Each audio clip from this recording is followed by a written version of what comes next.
हाय, मेरा नाम शांतनु देशपांडे है और मैं बॉम्बे शेविंग कंपनी का फाउंडर सीईओ हूँ।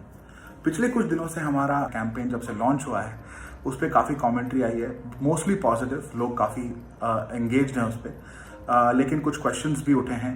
तो इस वीडियो के through I wanted to communicate some thoughts that we had as a company. India में कई इश्यूज ऐसे हैं जो पहले दिखते नहीं थे, लेकिन अब लॉकडाउन के बाद ये बहुत क्लियरली नज़र आ रहे हैं। उनमें से एक इशू है अर्बन माइग्रेंट वर्कर्स का। These are people who are employed by Indian industry, construction, power, mining and manufacturing. Husband wife बच्चे सब आते हैं किसी प्रोजेक्ट में, वहाँ पे वो काम करते हैं 4, 5, 6, 7 महीना, 200-300 रुपये उनके दिन के मिलते हैं और फिर वो वापस अपने गांव चले जाते हैं। और जब अगला प्रोजेक्ट आता है तो उस गांव से वो वापस शहर में आते हैं। तो इसलिए उनको सर्कुलर माइग्रेंट भी बोलते हैं, क्योंकि उनका कोई ठिकाना नहीं होता। आज इन माइग्रेंट वर्कर्स की हालत इतनी खराब है आप और मैं इमेजिन भी नहीं कर सकते। लॉकडाउन के बाद इनके प्रोजेक्ट्स इंस्टेंटली बंद हो गए थे। अगर वो रोड पे आते हैं तो उनको पुलिस का सामना करना पड़ता है। They have decided to collect their belongings and the whole family with small kids are now walking hundreds and sometimes thousands of kilometers back to their homes. They have no idea in this heat, without shoes, without chappal, without water and food, they are walking back home and they are dying in the process. रात में 1, 2, 3 घंटे की नींद लेते हैं और वापस चलने लगते हैं। इस सिचुएशन में उनका एग्जॉशन लेवल इतना हाई हो गया है that they are now in a state where they fall asleep and unconscious. जो औरंगाबाद में हुआ, 14 migrant workers came under a goods train because they were sleeping on the tracks. कई लोग सोचते हैं कि ये इनको आवाज़ नहीं आई क्या, कि ये उठ क्यों नहीं पाए, या फिर इन्होंने सुसाइड कमिट किया। We don't know, but it is extremely shameful and extremely sad that this is what has happened to the weakest and most vulnerable section of India society. They don't have a voice, वो tweet नहीं कर पाते, वो social media पे complain नहीं कर पाते, उनका यूनियन नहीं है। They are the orphaned section of Indian demography. इसमें किसी की गलती नहीं है। बाय द वे, मैं ये नहीं बोल रहा हूँ कि इसमें गवर्नमेंट की गलती है या इसमें एम्प्लॉयर्स की गलती है या इसमें किसी एक पार्टी या एंटिटी की गलती है। This is a systemic issue and we have to realize that India is a young country. We are only 73 years old and we have to work hard to lift ourselves out of this situation. So this is an opportunity for us to recognize कि ये problem है और इसको solve करना बहुत ज़रूरी है।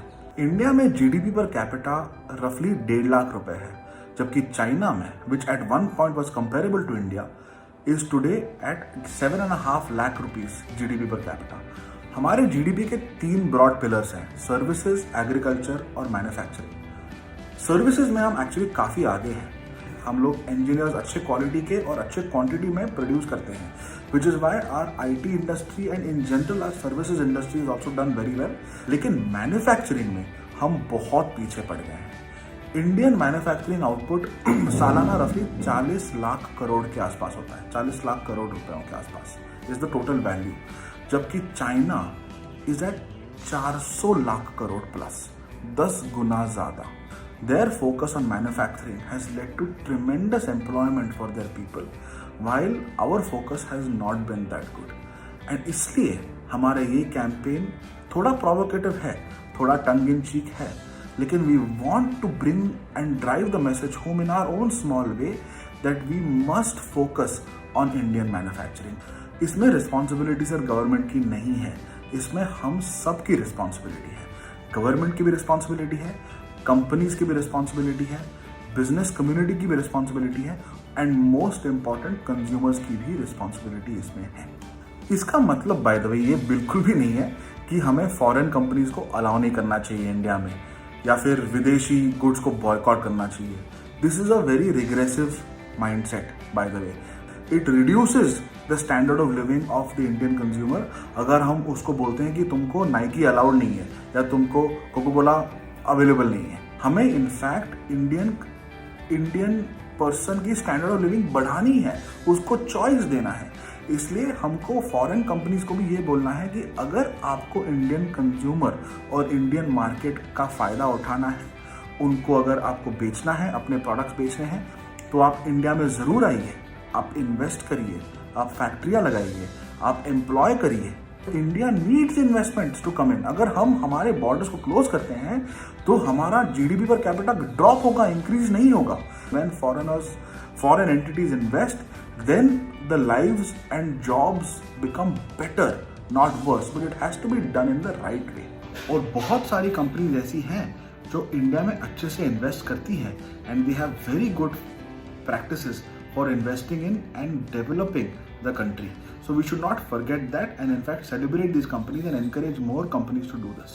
और इसका मतलब ये भी नहीं है by the way that हमें चाइनीज लोगों को हेट करना चाहिए, एंटी चाइना सेंटिमेंट को एनकरेज करना चाहिए। ये एक हेल्दी कंपटीशन है और हमें हमें दुख होना चाहिए कि वो हमसे आगे कैसे गया मैन्युफैक्चरिंग में, और now we have to fix it and it is all our responsibility to fix it, but not in a bad way.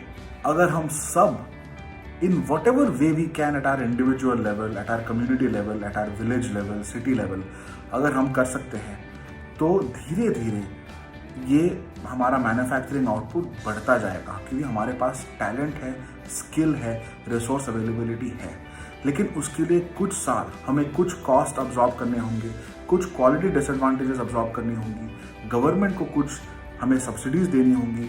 More entrepreneurs and founders have to come in and establish manufacturing in India.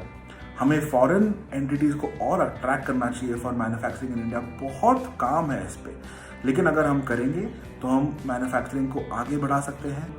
Heart breaking situation 6 crore लोगों पे आ गई है, वो we should not allow this to happen ever again.